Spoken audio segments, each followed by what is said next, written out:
Bismillahirrahmanirrahim. Assalamualaikum warahmatullahi wabarakatuh. Perkenalkan, saya Nirwana Bonita dengan NIM 230311009, Prodi Perbankan Syariah, Angkatan 2023, Semester 5. Baik, adapun tujuan saya membuat video ini yaitu untuk memenuhi tugas akad bisnis syariah yang diampu oleh Bapak Syairul Sani, STMM. Baik, saya akan menjelaskan materi-materi yang ada pada akad bisnis syariah. Baik, adapun materi yang pertama yaitu konsep dasar akad bisnis syariah, penerapan jenis-jenis akad, dan akad hawalah. Baik, selanjutnya saya akan menjelaskan apa itu konsep dasar akad bisnis syariah, penerapan jenis-jenis akad, dan akad hawalah. Adapun penjelasan yang pertama yaitu pengantar akad bisnis syariah. Pengertian akad dalam perspektif syariah. Secara bahasa, akad berarti ikatan, kesepakatan, atau perikatan. Dalam istilah fikih, akad adalah kesepakatan antara dua pihak atau lebih yang menimbulkan akibat hukum dan mengikat, sesuai dengan ketentuan syariat Islam. Dalam konteks bisnis dan ekonomi syariah, akad menjadi dasar bagi seluruh aktivitas transaksi, seperti jual beli, sewa, pembiayaan, kerjasama modal, dan layanan keuangan modern seperti vintage atau perbankan syariah. Artinya, setiap transaksi dalam Islam harus dimulai dengan akad yang jelas, sah, dan tidak bertentangan dengan syariat Islam. Adapun jenis-jenis akad dalam bisnis syariah. Dalam hukum ekonomi syariah, akad menjadi dasar dari setiap transaksi. Karena itu, ulama membagi akad menjadi beberapa jenis berdasarkan tujuan, sifat, dan mekanisme transaksinya. Pembagian ini bertujuan agar setiap aktivitas ekonomi tidak hanya memenuhi kebutuhan bisnis, tetapi juga sesuai dengan prinsip keadilan, transparansi, dan larangan riba, darar, serta maisir. Secara umum, akad dalam bisnis syariah dikelompokkan menjadi 5 kategori besar. Yang pertama, akad tabarruh, akad non-profit atau non-komersial atau kebajikan. Yang kedua, akad tijarah, akad komersial atau profit. Yang ketiga, akad syirkah, kerjasama atau kemitraan.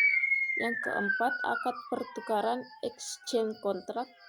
Yang kelima, akad pelengkap sporting contract. Adapun penjelasan tentang akad wakalah. Akad wakalah adalah salah satu bentuk akad dalam hukum muamalah Islam yang berlandaskan prinsip perwakilan. Dalam akad ini, seseorang yang disebut muwakil memberikan kuasa atau mandat kepada pihak lain yang disebut wakil untuk melakukan suatu tindakan atau urusan tertentu atas nama dirinya. Wakalah muncul sebagai solusi untuk memenuhi kebutuhan manusia yang tidak selalu mampu menjalankan seluruh kepentingannya sendiri, baik karena keterbatasan kemampuan, waktu, pengetahuan, maupun alasan praktis lainnya. Dalam konteks ini, syariat memberikan ruang agar seseorang dapat mewakilkan sebagian tugasnya kepada orang lain dengan tetap menjaga unsur keadilan, amanah, dan kejelasan tujuan.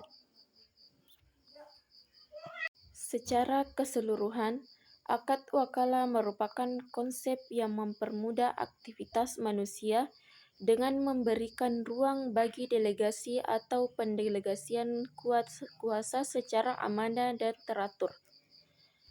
Keberadaannya menunjukkan fleksibilitas hukum Islam dalam menghadapi kebutuhan masyarakat, baik tradisional maupun modern, sekaligus memastikan bahwa setiap transaksi tetap berada pada koridor keadilan dan kejelasan hukum. Dengan memahami prinsip-prinsip wakalah, pelaku bisnis dan masyarakat dapat menjalankan kegiatan ekonomi dengan lebih efektif, teratur, dan sesuai syariat. Adapun rukun dan syarat wakalah. Yang pertama, pihak yang memberikan kuasa atau muwakil harus berakal dan balik Pemilik sah dari objek yang dikuasakan memiliki kewenangan penuh atas urusan yang dikuasakan.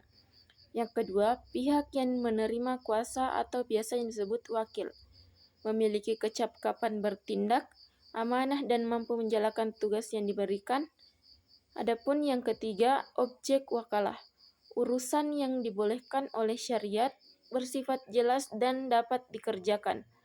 Adapun ijab dan kabul, pernyataan kuasa secara jelas, baik lisan, tulisan, dan tindakan yang dipahami sebagai persetujuan.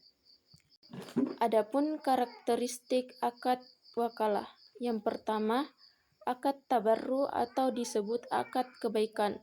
Wakalah pada dasarnya tidak wajib diikuti imbalan, namun boleh diberi ujrah atau honor. Yang kedua, akad tidak mengikat secara mutlak atau biasa yang disebut ghair luzum. Baik muwakil maupun wakil dapat membatalkan akad kapan saja kecuali jika ada ketentuan tertentu seperti ujrah yang sudah ditetapkan dalam lembaga keuangan. Yang ketiga, wakil bertindak sesuai batas yang ditentukan. Wakil tidak boleh melebihi kewenangan yang diberikan. Yang keempat, resiko biasanya ditanggung muwakil, kecuali jika kerusakan karena kelalaian wakil. Adapun jenis-jenis akad wakalah. Yang pertama, wakalah mutlaka atau yang disebut wakalah umum. Wakalah tanpa pembatas tertentu. Wakil diberi kuasa secara umum untuk mengurus berbagai hal. Contoh, mewakil seseorang untuk mengurus semua urusan bisnis. Yang kedua, wakalah muqayyada atau yang biasa disebut wakalah terbatas. Wakalah dengan batasan tertentu terkait waktu, tempat, jenis transaksi, atau objek. Contoh, muwakil membeli sapi kurban dengan harga tertentu di tempat tertentu. Yang ketiga, wakalah bi al-hujrah, wakalah berbayar. Wakalah dengan imbalan atau fee biasanya diterapkan dalam lembaga keuangan syariah. Contoh, biaya administrasi pada akad pembiayaan murabahah di bank syariah. Yang keempat, wakalah tanpa ujrah. Wakalah tanpa imbalan sifatnya seperti tolong-menolong. Yang kelima, wakalah bil istifa. Wakalah untuk mengambil atau menagih sesuatu atas nama muwakil. Contoh, penagih hutang. Yang ketujuh, wakalah fi al-bai atau biasa yang disebut wakalah penjual. Mewakil seseorang untuk menjual barang milik muwakil. Yang kedelapan, wakalah fi al-syira atau biasa yang disebut wakalah pembelian. Mewakil seseorang untuk membeli barang tertentu atas nama wakil. Adapun hikmah dan manfaat wakalah. Memudahkan manusia dalam pekerjaan terutama tidak dapat dilakukan sendiri. Yang kedua, meningkatkan efisiensi bisnis karena delegasi tugas. Yang ketiga, mendukung perkembangan lembaga keuangan syariah dalam pelayanan transaksi modern. Yang keempat, mewujudkan prinsip saling tolong-menolong dalam Islam. Yang kelima, mengoptimalkan waktu dan sumber daya dalam aktivitas ekonomi. Adapun kesimpulan dari materi ini, akad merupakan landasan utama seluruh transaksi dalam ekonomi syariah. Dengan klasifikasi akad, tabarru, tijarah, syirkah, pertukaran, dan pelengkap, seluruh transaksi modern dapat diatur secara adil dan sesuai syariat. Wakalah dan hawalah sebagai akad pelengkap memainkan peranan besar dalam mempermudah kegiatan bisnis, meningkatkan efisiensi, dan memperkuat ketidakpastian hukum dalam berbagai transaksi, baik tradisional maupun modern. Adapun materi selanjutnya yaitu pengertian akad. Baik, selanjutnya saya akan menjelaskan apa saja yang ada dalam pengertian akad. Adapun pengertian akad. Akad atau dalam bahasa Arab berarti al-akad, yang berarti ikatan atau jaminan mengerai al-akad. Menurut bahasa mengandung arti memegang ikatan. maka akad adalah demonstrasi untuk mewujudkan apa yang diinginkan oleh kedua pelaku yang diakhiri dengan ijab dan kabul. Menurut para ulama hukum Islam, akad adalah ikatan atau kesepahaman, sedangkan para peneliti mazhab Syafi'iyah, Malikiyah, dan Hanabila mencirikan akad sebagai kesepakatan atau komitmen. Menurut pengertian umum, akad merupakan hal yang harus dilaksanakan melalui perikatan atau perjanjian dari kedua pihak, atau lebih dengan metode proses ijab dan kabul yang berdasarkan pada ketentuan hukum Islam. Dalam proses istilah fikih, akad adalah kesepakatan antara dua pihak atau lebih yang menimbulkan akibat hukum dan mengikat, sesuai dengan ketentuan syariat Islam.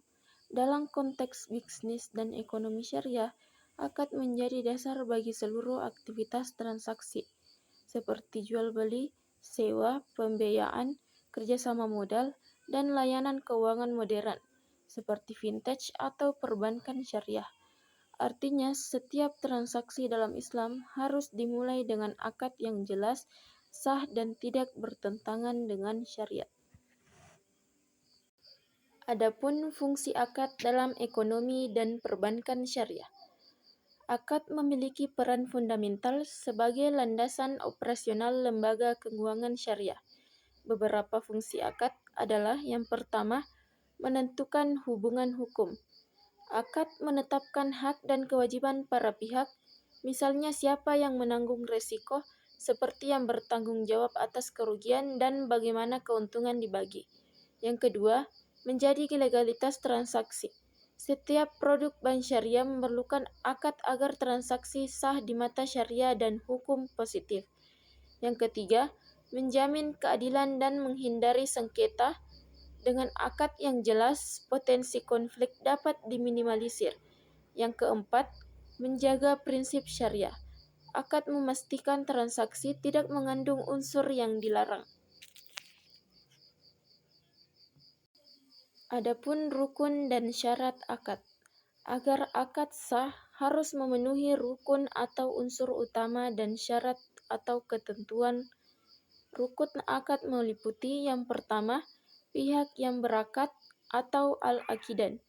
Terdiri dari minimal dua pihak yang melakukan transaksi, penjual, pembeli, pemberi pinjaman, peminjam, bank, nasabah, dan sebagainya. Syaratnya, cakap hukum, balik, berakal, dan mampu memahami isi akad. Yang kedua, objek akad, atau biasa yang disebut al-ma'qud alaih. Objek transaksi bisa berupa barang, jasa, manfaat, atau hak syarat. Halal dapat diserahkan, jelas sifatnya, dan memiliki nilai manfaat. Yang ketiga, ijab dan kabul, atau biasa yang disebut sikhat al-aqd. Ijab adalah pernyataan menawarkan dan kabul adalah pernyataan menerima. Keduanya harus jelas, tidak ambigu, dan menunjukkan kesediaan yang nyata. Yang keempat, tujuan akad. Maksud al-aqd. Tujuan akad harus sesuai hukum syariah, bukan untuk hal yang dilarang. Materi, rukun, dan syarat akad. Baik, selanjutnya saya akan menjelaskan apa itu rukun dan syarat akad. Adapun syarat dalam akad. Syarat secara bahasa berarti tanda yang dapat membedakan dari yang lain. Dalam konteks kontrak, para fuqaha mengartikan syarat dengan semua hal yang mengikuti yang lain, baik ada maupun tidak di luar isi pokoknya. Syamsul Arwar menyebutkan bahwa syarat dalam akad adalah sebagai berikut. Yang pertama, syarat terbentuknya akad. Masing-masing yang membentuk akad memerlukan syarat-syarat agar rukun itu dapat berfungsi membentuk akad. Tanpa adanya syarat-syarat dimaksud, rukun akad tidak dapat membentuk akad. Dalam hukum Islam, syarat-syarat dinamakan syarat terbentuknya akad atau biasa yang disebut syur' al-inqad. Rukun pertama yaitu para pihak harus memenuhi dua syarat terbentuknya akad, yaitu tamyiz dan terbilang pihak. Rukun kedua yaitu pernyataan kehendak harus memenuhi dua syarat, yaitu Yang pertama, adanya persesuaian ijab dan kabul, dengan kata lain tercapainya kata sepakat, ketentuan majelis akad. Rukun ketiga yaitu objek akad harus memenuhi 3 syarat, yaitu yang pertama, objek itu dapat diserahkan. Yang kedua, objek akad tertentu atau dapat ditentukan. Yang ketiga, objek akad dapat ditransaksikan. Artinya, berupa benda bernilai dan dimiliki, atau mutakawim dan mamluk. Karim menyebutkan syarat pada objek akad adalah sebagai berikut. Yang pertama, barang yang masyru' atau legal. Yang kedua, objek akad bisa diserah terimakan waktu akad. Yang ketiga, objek akad jelas diketahui oleh para pihak akad. Objek akad harus ada pada waktu akad. Rukun keempat yaitu tujuan akad dengan satu syarat. Yang pertama, tujuan akad tidak bertentangan dengan syarat. Syarat-syarat keabsahan akad. Menurut Syurt as-Sihah, secara keseluruhan ada 4 sebab yang menjadikan fasid suatu akad meskipun telah memenuhi rukun dan syarat terbentuknya, yaitu yang pertama, penyerahan yang menimbulkan kerugian. Yang kedua, gharar. Ketiga, syarat-syarat fasid. Yang keempat, riba. Yang ketiga, syarat berlakunya akibat hukum, syurt an-nafats. Akibat hukumnya, akad yang sudah sah itu harus memenuhi 2 syarat. Akibat hukum yaitu yang pertama, adanya kewenangan sempurna atas objek akad. Yang kedua, adanya kewenangan atas tindakan hukum yang dilakukan. Yang keempat, syarat mengikatnya akad, syartul luzum. Pada dasarnya, akad yang sah telah memenuhi rukunnya, serta syarat terbentuknya, syarat keabsahannya, dan syarat berlakunya akibat hukum yang karena itu akad tersebut sah dan dapat dilaksanakan. Akibat hukumnya adalah mengikat para pihak dan tidak boleh dari satu pihak menarik kembali persetujuan secara sepihak tanpa kesepakatan pihak lain. Adapun materi selanjutnya yaitu konsep dasar akad dalam Islam.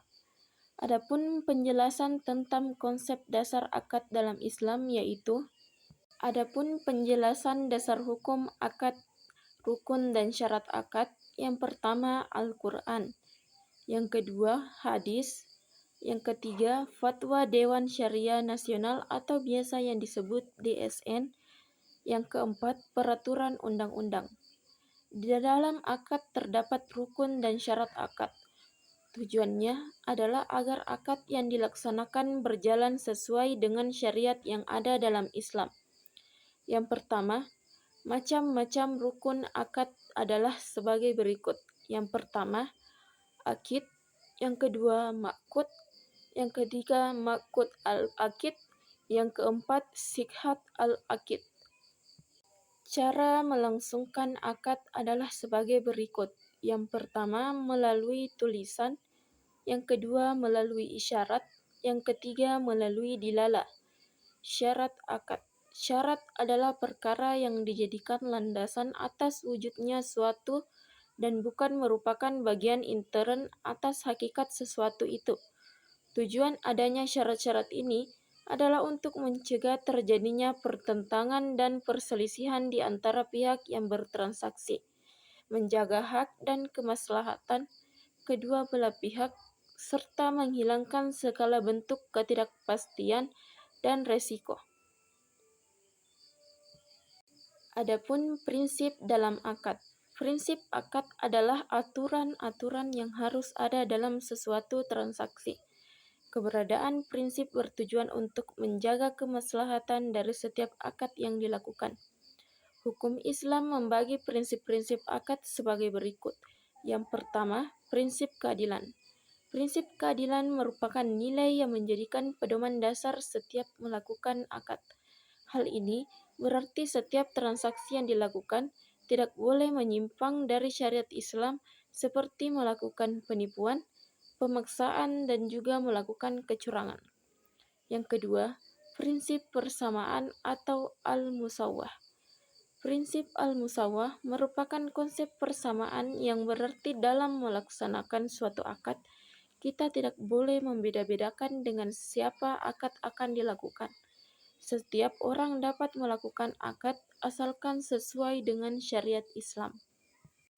Adapun prinsip yang ketiga yaitu prinsip kerelaan atau taradi. Prinsip kerelaan merupakan salah satu acuan dasar dalam melaksanakan akad dalam Islam.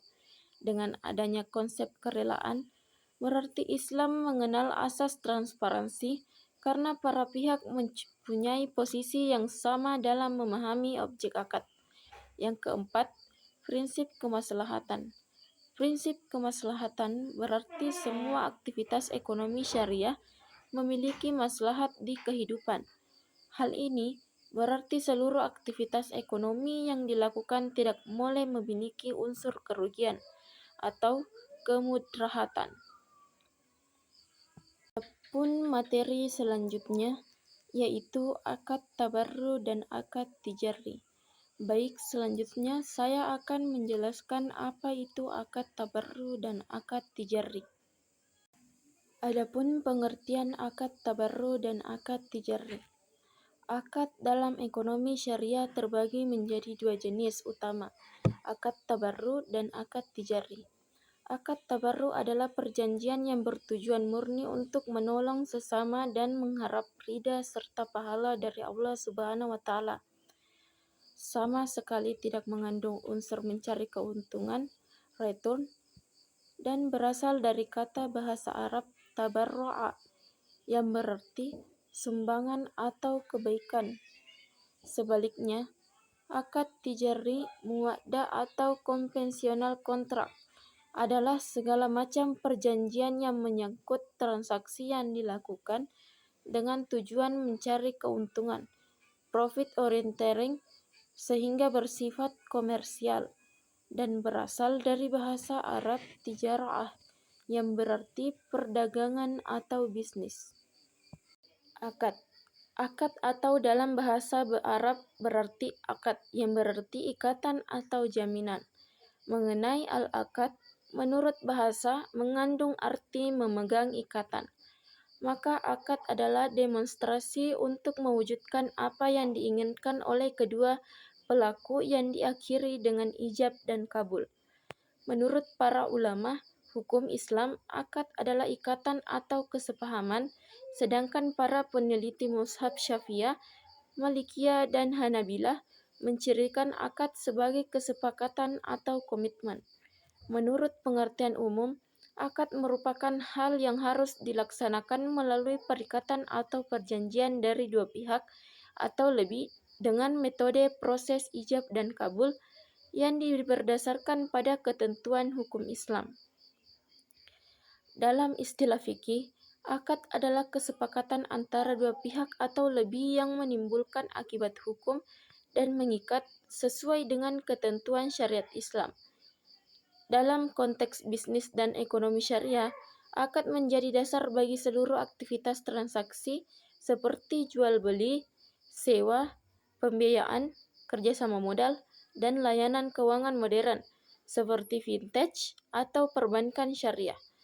Artinya, setiap transaksi dalam Islam harus dimulai dengan akad yang jelas, sah, dan tidak bertentangan dengan syariat. Adapun dasar hukum akad tabarru dan akad tijari. Dasar hukum untuk akad tabarru bersumber dari Al-Quran, hadis, dan ijma ulama yang secara eksplisit memerintahkan kebajikan dan bantuan sukarela. Dalam Al-Quran, landasan fundamentalnya adalah pemerintah tolong-menolong dalam kebajikan dan takwa. Surah Al-Maidah ayat 2 yang menjadi dasar bagi semua aktivitas tabarru, termasuk asuransi syariah, takaful, serta anjuran untuk pinjaman yang baik. Qard Hasan, Surah At-Tagabun ayat 17. Selain itu, banyak hadis yang mendorong praktik tabarru, termasuk hadis riwayat Muslim tentang keutamaan melepaskan kesulitan seorang muslim di dunia dan akhirat. Secara filosofi, Ijma ulama menggunakan riwayat hadis riwayat Muslim tentang perumpamaan persaudaraan kaum muslimin sebagai satu tubuh untuk menjelaskan kegiatan tolong-menolong dalam masyarakat Islam yang menjadi dasar filosofi asuransi syariah.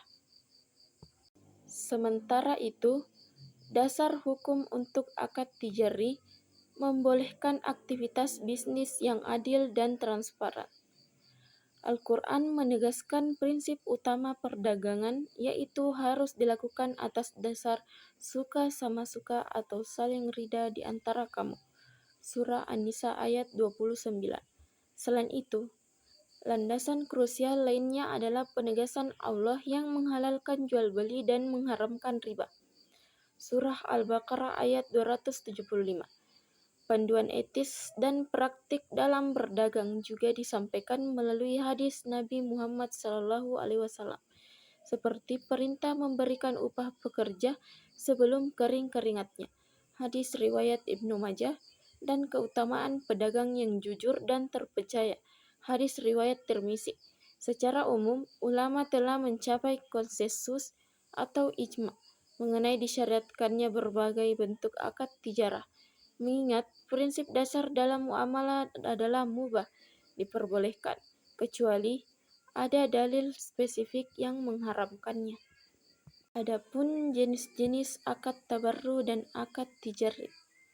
Jenis akad tabarru dapat dikelompokkan ke dalam 3 kategori utama: peminjam uang, lending money, transaksi jasa, lending yourself, dan pemberian, giving something. Kategori peminjam uang mencakup qard, pinjaman yang wajib dikembalikan dalam jumlah sama, rahan atau gadai, menjadikan benda berharga sebagai jaminan hutang, hiwalah, pengalihan kewajiban atau hak piutang, dan qardul hasan, pinjaman kebajikan yang wajib dikembalikan dengan jumlah yang sama. Transaksi jasa melibatkan wakalah atau perwakilan, wadiah, jasa penitipan barang dan menjaga amanah, dan kafalah, transaksi jasa serupa wakalah dengan syarat lainnya. Terakhir, pemberian mencakup sedekah atau beramal pemberian secara sukarela tanpa ekspektasi imbalan. Wakaf memisahkan harta pribadi untuk kepentingan umat Islam, dan hibah atau hadiah, pemberian tulus. Akad tijari dibagi menjadi 2 jenis berdasarkan tingkat kepastian hasil yang diperoleh. Natural Certainty Contracts atau yang disebut NCC, dan Natural Uncertainty Contract (NUC). NCC bersifat pasti dalam aspek imbalan hasil, waktu, pihak, dan bentuk aset. Jenis-jenis NCC meliputi bai, pertukaran barang dengan uang; murabahah, transaksi di mana nominal keuntungan barang dan pembayaran diketahui bersama; salam, pemesanan dan pembayaran di muka; istisna atau pemesanan barang dengan syarat tertentu; ijarah, pemanfaatan kegunaan barang atau jasa dalam waktu terbatas; ijarah mutahiyah bit tamlik, pengembangan ijarah di mana penyewa dapat memiliki barang yang disewa; dan sarf, jual beli menggunakan mata uang berbeda yang harus dilakukan tunai. Sementara itu, NUC terjadi bila transaksi jual beli barang atau jasa yang dilakukan tidak pasti dalam aspek pihak, objek, maupun keuntungan, sehingga pihak yang terlibat sama-sama menanggung resiko dan keuntungan. Jenis-jenis NUC meliputi mudharabah, satu pihak modal 100%, pihak keahlian, kerugian ditanggung pemilik modal. Musyarakah, semua pihak memberikan modal, keuntungan dan kerugian ditanggung bersama. Musakoh, kerjasama di industri pertanian di mana pemilik lahan meminta pihak lain mengurus tanaman. Dan muzaroh, kerjasama penggarapan lahan dengan benih dari pemilik lahan dan penggarap menerima bagian saat panen. Baik, adapun materi selanjutnya yaitu akad hujrah, akad dammanah, akad hammanah. Baik, saya akan menjelaskan apa itu akad hujrah, akad hammanah, dan akad hammanah. Adapun pengertian akad ujrah, secara etimologis, ujrah atau upah berasal dari kata al-ajru yang berarti al-iwad, ganti atau penggantian. Secara terminologis dalam fikih, akad ujrah atau ijarah adalah akad atas manfaat yang dimaksud dan tertentu, yang bisa diberikan dan dibolehkan dengan imbalan tertentu atau upah atau sewa. Ini adalah perjanjian pemindahan hak guna manfaat atas suatu barang atau jasa dalam jangka waktu tertentu melalui pembayaran upah atau sewa, tanpa adanya pemindahan kepemilikan barang itu sendiri. Adapun penjelasan tentang akad damana dan akad hammanah. Secara bahasa, akad damana berarti jaminan, tanggungan, atau beban. Secara istilah dalam fikih muamalah, akad damana adalah akad di mana seorang penjamin mengikat dirinya untuk menanggung suatu kewajiban akliyah atau maliyah yang menjadi hak atau beban orang lain, pihak yang berhutang atau berkewajiban. Istilah ini sangat jarang ditemukan dalam literatur hukum Islam klasik maupun kontemporer yang diakui secara luas. Istilah ini tidak memiliki definisi fikih yang mapan yang membedakannya secara substansial dari damana atau kafalah. Adapun dasar hukum dan rukun hammanah. Karena hammanah bukan terminologi fikih yang diakui, tidak ada dasar hukum spesifik dalam Al-Quran atau hadis yang merujuk pada nama akad ini secara eksplisit, dan tidak ada rukun khusus yang mendefinisikannya terpisah dari akad yang telah ada. Apabila ada pihak yang menggunakan istilah hammanah dalam sebuah transaksi syariah, praktisi atau ulama akan mengembalikannya kepada substansi akad yang dimaksud. Jika substansinya adalah jaminan, maka hukum dan rukun yang berlaku adalah hukum dan rukun akad damana atau kafalah. Adapun materi selanjutnya yaitu klasifikasi akad dalam muamalah. Baik, selanjutnya saya akan menjelaskan apa itu klasifikasi akad dalam muamalah. Baik, adapun klasifikasi akad dalam muamalah. Yang pertama, akad berdasarkan tujuan. Akad dalam muamalah pada dasarnya dibedakan dari tujuan pelaksanaannya. Pertama adalah akad tabarru, yaitu akad yang bertujuan untuk tolong-menolong dan tidak berorientasi pada keuntungan. Akad ini menekankan nilai sosial dan kemanusiaan, sehingga pihak yang memberikan tidak mengharapkan imbalan materi. Contohnya adalah hibah, qard, pinjaman tanpa bunga, wakaf, kafalah, dan wadiah. Kedua adalah akad tijarah, yaitu akad yang bertujuan memperoleh keuntungan secara halal. Akad ini banyak digunakan dalam kegiatan bisnis dan perbankan syariah seperti murabahah, mudarabah, musyarakah, ijarah, salam, dan istisna. Yang kedua, akad berdasarkan pertukaran manfaat. Dilihat dari ada atau tidaknya pertukaran manfaat, akad muamalah terbagi menjadi akad muwaddah dan akad tabarru. Akad muwaddah adalah akad yang mengandung pertukaran antara dua pihak. Misalnya pertukaran barang dengan harga atau jasa dengan upah. Contohnya adalah jual beli dan sewa menyewa. Sementara itu, akad tabarru tidak mengharuskan adanya pertukaran atau kompensasi, karena bertujuan untuk kebajikan dan bantuan sosial. Yang ketiga, akad berdasarkan waktu pelaksanaan. Akad juga dapat diklasifikasikan berdasarkan waktu pelaksanaannya. Ada akad yang dilaksanakan secara tunai, yaitu ketika pembayaran dan penyerahan objek akad dilakukan langsung saat akad berlangsung. Selain itu, terdapat akad tidak tunai atau tangguh, yaitu akad pelaksanaannya ditunda, baik dari sisi pembayaran maupun penyerahan barang, Contohnya adalah akad murabaha cicilan, akad salam dan istisna yang sering digunakan dalam pembiayaan pesanan. Yang keempat, akad berdasarkan keabsahan hukum. Keabsahan hukum. Dari segi keabsahan, akad muamalah dibagi menjadi akad sahih, fasid, dan batil. Akad sahih adalah akad yang memenuhi seluruh rukun dan syarat serta bebas dari unsur riba, gharar, dan maisir.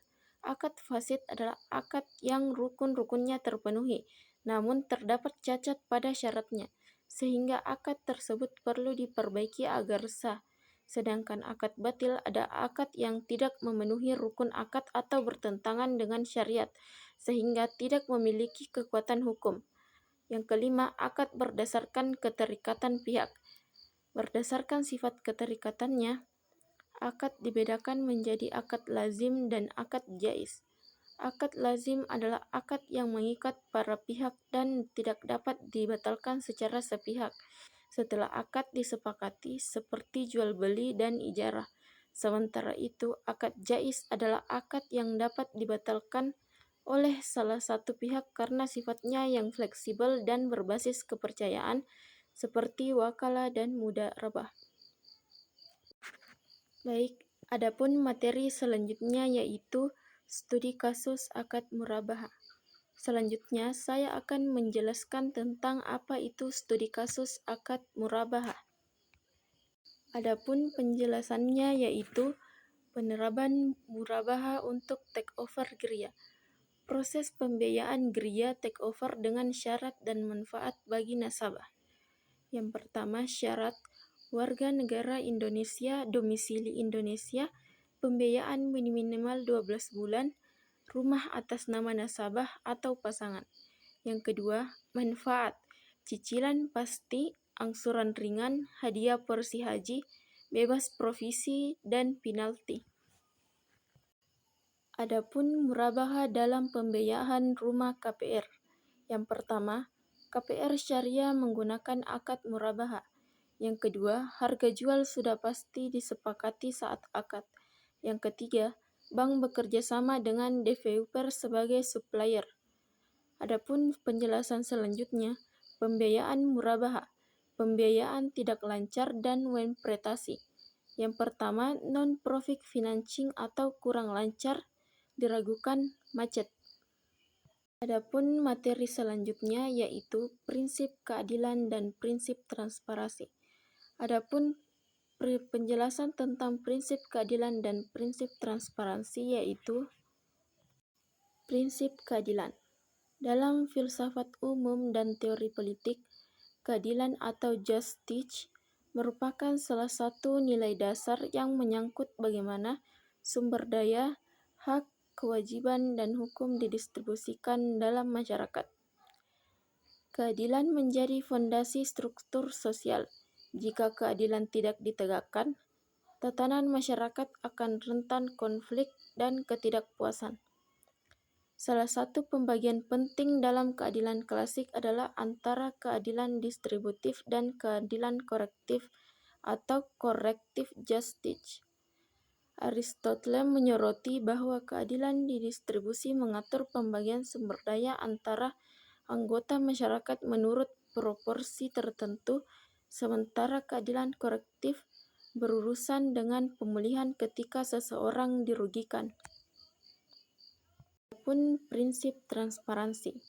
Prinsip transparansi adalah prinsip keterbukaan yang memastikan bahwa setiap individu atau kelompok di masyarakat dapat memperoleh informasi tentang penyelenggaraan pemerintah atau organisasi publik dengan leluasa. Prinsip ini menjamin akses terhadap data mengenai kebijakan, proses pembuatan kebijakan, pelaksanaannya, serta hasil yang dicapai. Dalam tatanan pemerintah yang baik, good governance, transparansi menjadi salah satu pilar utama. Menurut banyak pakar administrasi publik, tanpa transparansi, elemen-elemen lain seperti akuntabilitas dan partisipasi publik sulit berjalan dengan efektif. selanjutnya yaitu prinsip-prinsip akad syariah. Baik, saya akan menjelaskan prinsip-prinsip akad syariah. Adapun pengertian prinsip akad syariah. Prinsip utama adalah dalam akad syariah adalah menghindari riba, bunga, dan gharar ketidakpastian, serta memastikan bahwa segala bentuk aktivitas ekonomi berjalan sesuai dengan norma Islam. Akad syariah mencakup berbagai aspek seperti jual beli, sewa menyewa, investasi, kerjasama bisnis, dan lain sebagainya. Prinsip-prinsip akad syariah merupakan pedoman utama yang mengatur transaksi dan bisnis dalam kerangka hukum Islam. Dengan mengikuti prinsip-prinsip ini, transaksi menjadi sah, adil, dan sesuai dengan nilai-nilai agama. Adapun jenis-jenis akad syariah. Dalam sistem ekonomi syariah, terdapat berbagai jenis akad yang digunakan untuk mengatur berbagai transaksi dan aktivitas bisnis. Setiap jenis akad memiliki karakteristik dan prinsip yang berbeda, tetapi semuanya didasarkan pada prinsip-prinsip syariah yang melarang riba, gharar, dan aktivitas yang bertentangan dengan nilai-nilai Islam. Berikut adalah penjelasan lebih rinci tentang beberapa jenis akad syariah. Yang pertama, murabahah. Akad jual beli dengan keuntungan yang jelaskan. Yang kedua, musyarakah. Akad kerjasama bisnis dengan pembagian keuntungan dan kerugian. Yang ketiga, mudharabah. Akad investasi dengan pembagian keuntungan. Yang keempat, ijarah. Akad sewa menyewa. Yang kelima, salam dan istisna. Akad pemesanan. Adapun manfaat dan keunggulan akad syariah. Akad syariah sebagai landasan dalam transaksi keuangan dan bisnis dalam Islam memberikan sejumlah manfaat dan keunggulan yang signifikan dibandingkan dengan transaksi konvensional. Akad syariah mengedepankan nilai-nilai moral dan etika serta menghindari praktik-praktik yang bertentangan dengan Islam. Berikut adalah penjelasan mendalam mengenai manfaat dan keunggulan akad syariah. Yang pertama, menghindari transaksi yang bertentangan dengan prinsip syariah. Yang kedua, mendorong pertumbuhan ekonomi berkelanjutan. Yang ketiga, memberikan rasa aman dan kepercayaan dalam transaksi keuangan. Yang keempat, mewujudkan keadilan dan kesejahteraan bersama. Adapun materi selanjutnya yaitu analisis resiko dan kepatuhan syariah. Baik, selanjutnya saya akan menjelaskan apa itu analisis resiko dan kepatuhan syariah. Analisis resiko dalam lembaga keuangan syariah (LKS). Analisis resiko dalam LKS adalah proses identifikasi, pengukuran, pemantauan, dan pengendalian resiko yang timbul dari seluruh kegiatan usaha bank syariah. Tujuannya adalah memastikan stabilitas keuangan, melindungi dana nasabah, dan mencapai tujuan bisnis secara berkelanjutan. Adapun Otoritas Jasa Keuangan atau biasa yang disebut OJK mewajibkan bank syariah menerapkan manajemen risiko untuk 10 jenis risiko antara lain. Yang pertama, risiko kredit atau pembiayaan. Risiko kerugian akibat pihak peminjam atau nasabah tidak memenuhi kewajibannya. Ini unik dalam skema bagi hasil, mudharabah, musyarakah, karena bank ikut menanggung risiko kerugian usaha nasabah. Yang kedua, risiko pasar. Risiko kerugian akibat perubahan harga pasar seperti nilai tukar mata uang asing atau harga komoditas. Risiko likuiditas. Risiko ketidakmampuan bank memenuhi kewajiban jangka pendeknya. Yang keempat, risiko operasional. Risiko kerugian akibat kegagalan proses internal, manusia, sistem, atau kejadian eksternal termasuk penipuan atau bencana alam. Selanjutnya, resiko imbal hasil atau biasa yang disebut rate of return risk. Resiko yang timbul akibat perubahan tingkat imbal hasil di pasar yang dapat mempengaruhi profitabilitas bank dan keinginan nasabah untuk tetap menyimpan dana investasinya. Selanjutnya, resiko investasi. Displayed commercial risk. Resiko di mana LKS terpaksa menanggung kerugian lebih besar atau memberikan imbal hasil di atas kemampuan aktualnya untuk mencegah penarikan dana besar-besaran oleh nasabah. Adapun analisis resiko kepatuhan syariah atau Sharia compliance risk. Risiko kepatuhan syariah adalah jenis risiko paling kritis dan spesifik dalam LKS. Risiko ini didefinisikan sebagai risiko akibat bank tidak memenuhi dan atau tidak melaksanakan prinsip-prinsip syariah dan peraturan perundang-undangan yang berlaku. Ketidakpatuhan dapat menyebabkan kerugian finansial, misalnya pembatalan akad, kerugian reputasi, kehilangan kepercayaan nasabah muslim, dan sanksi hukum dari regulator OJK maupun Dewan Syariah Nasional Majelis Ulama Indonesia atau yang biasa disebut DSN MUI. Adapun mekanisme pengawasan dan mitigasi. Pengelolaan risiko syariah memerlukan struktur tata kelola khusus. Yang pertama, Dewan Pengawas Syariah atau biasa yang disebut DPS.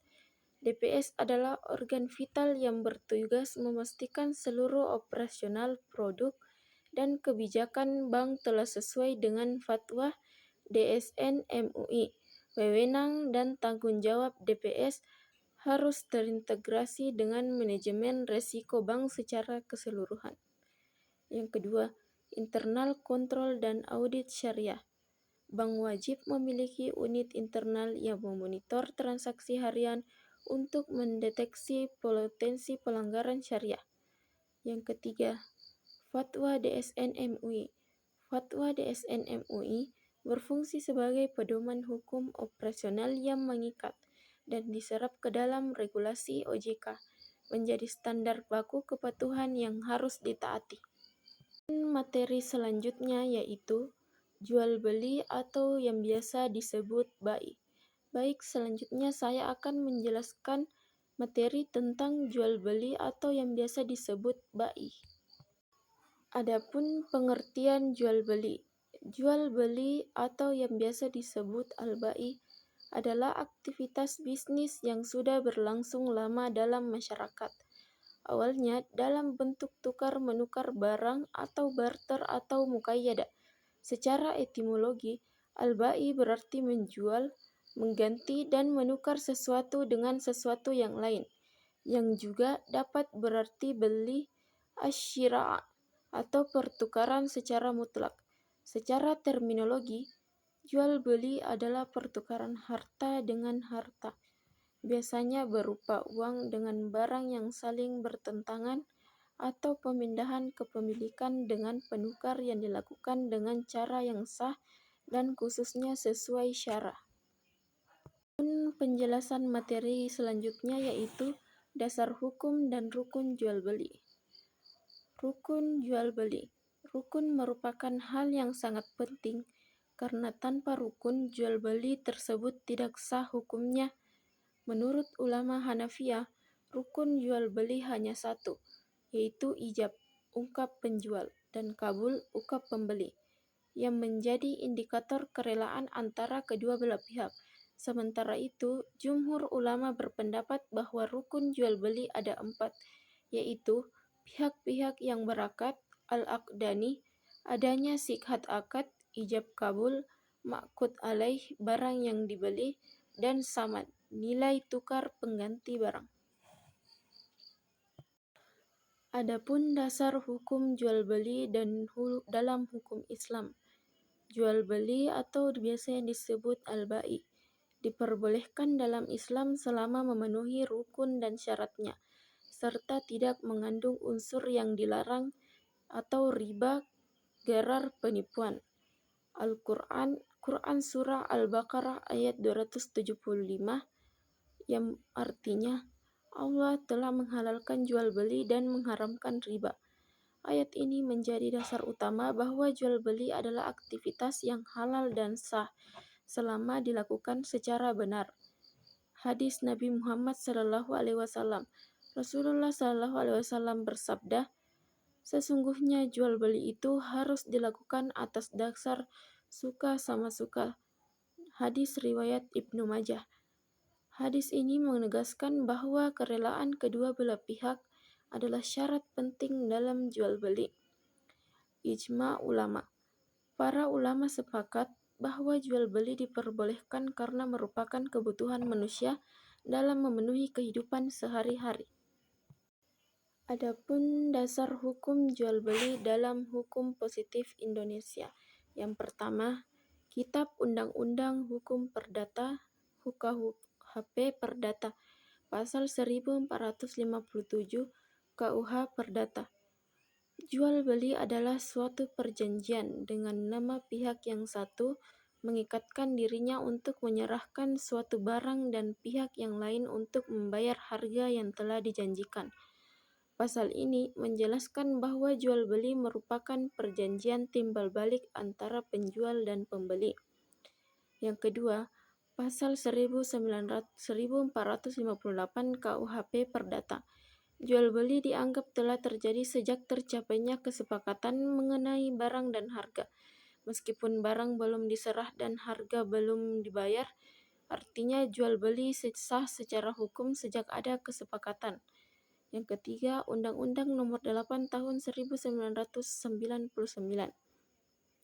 tentang perlindungan konsumen yang mengatur hak dan kewajiban penjual serta pembeli agar tidak terjadi penipuan atau kerugian.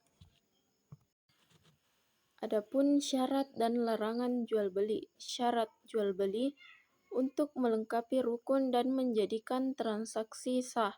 Diperlukan beberapa syarat yang perlu dipenuhi oleh penjual dan pembeli. Syarat-syarat tersebut meliputi kerelaan atau ridha antara kedua pihak.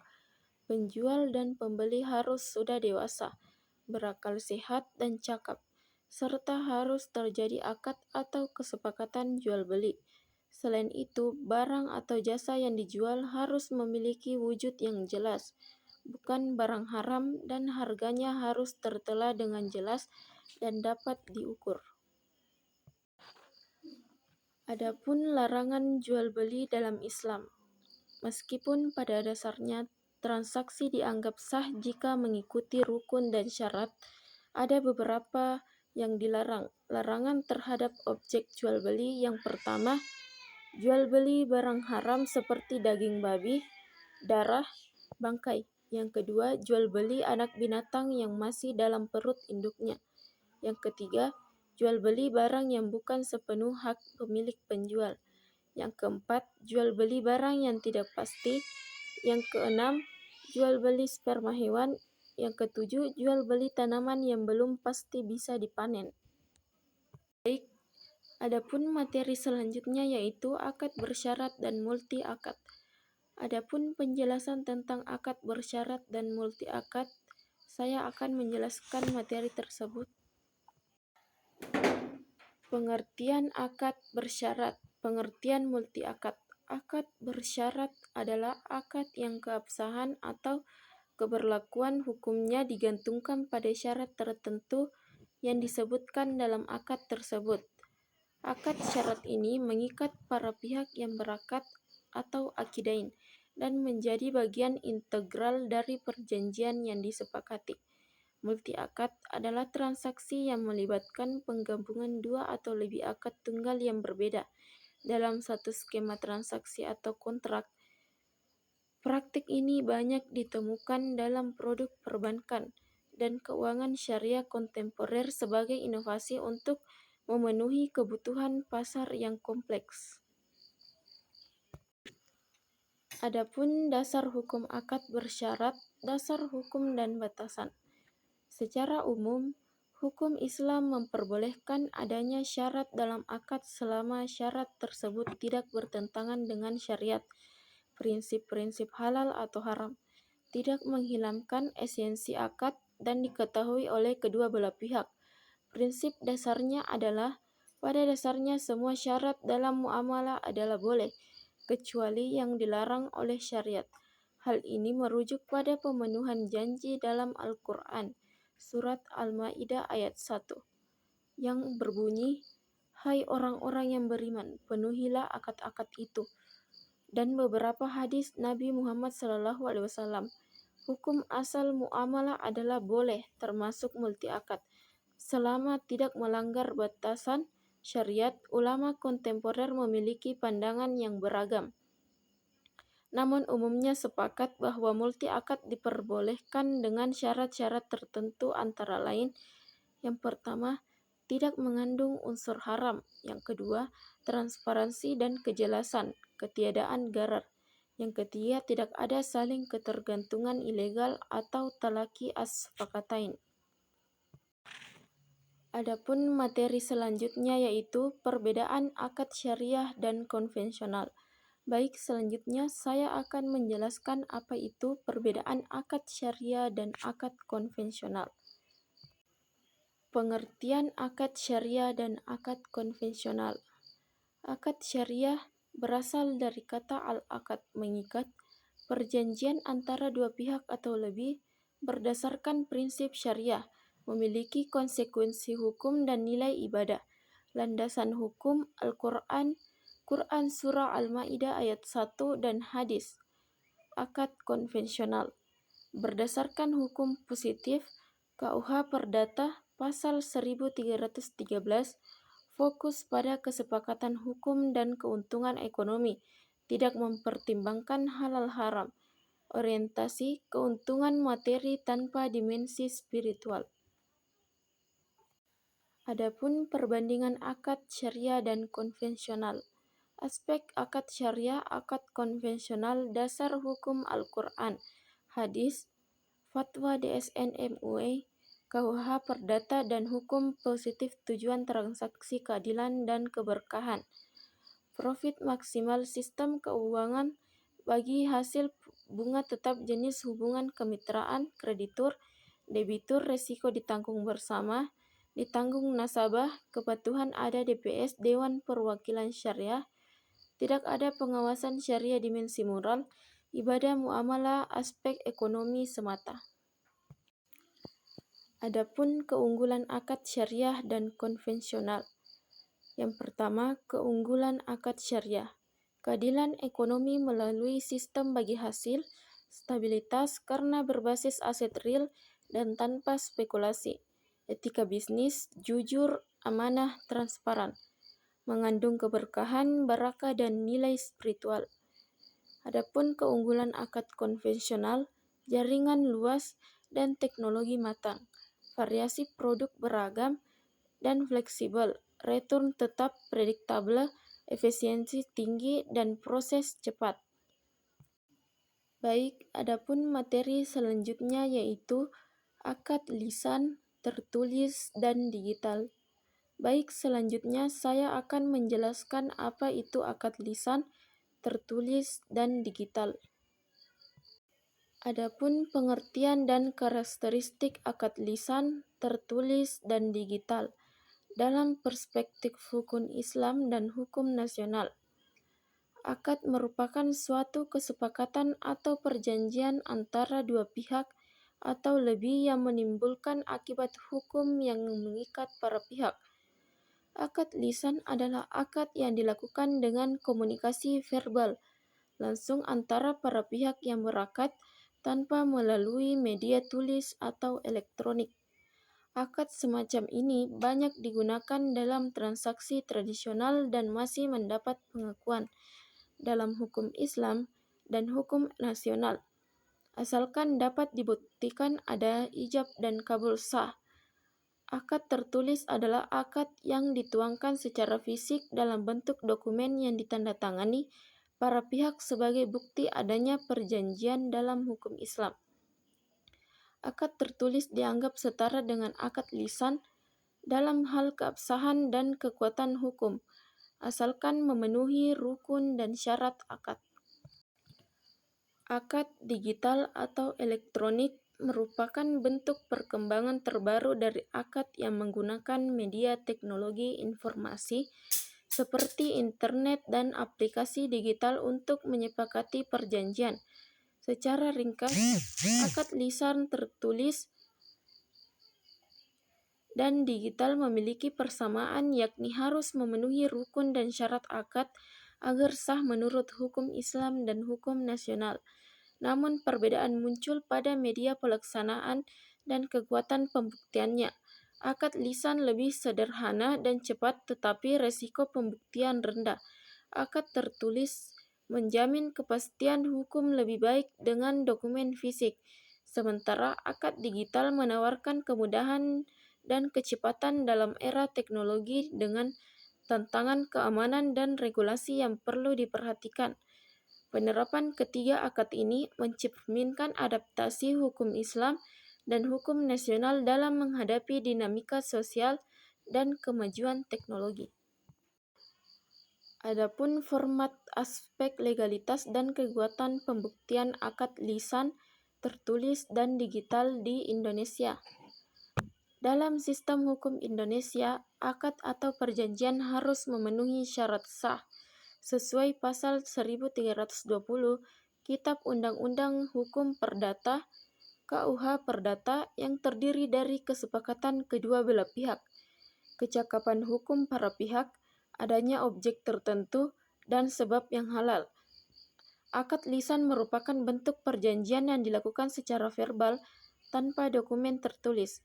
Dalam konteks hukum Indonesia, akad lisan sah selama memenuhi syarat sah perjanjian dan dapat dibuktikan melalui alat bukti lain seperti saksi atau rekaman suara. Meski demikian, akad lisan menghadapi kendala dalam pembuktian karena ketiadaan bukti tertulis resmi, sehingga berpotensi menimbulkan sengketa jika terjadi perselisihan. Akad tertulis memiliki kedudukan hukum yang lebih kuat dibandingkan akad lisan, karena adanya dokumen fisik yang memuat isi perjanjian dan tanda tangan para pihak. Dokumen tertulis menjadi bukti sah dalam proses pembuktian hukum dan memudahkan penyelesaian sengketa.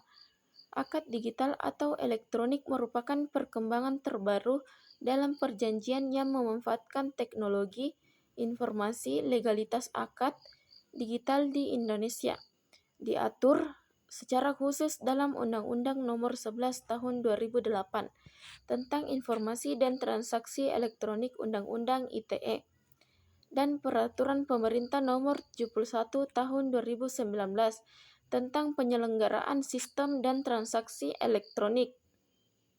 Baik, itulah tadi penjelasan materi dari akad bisnis syariah.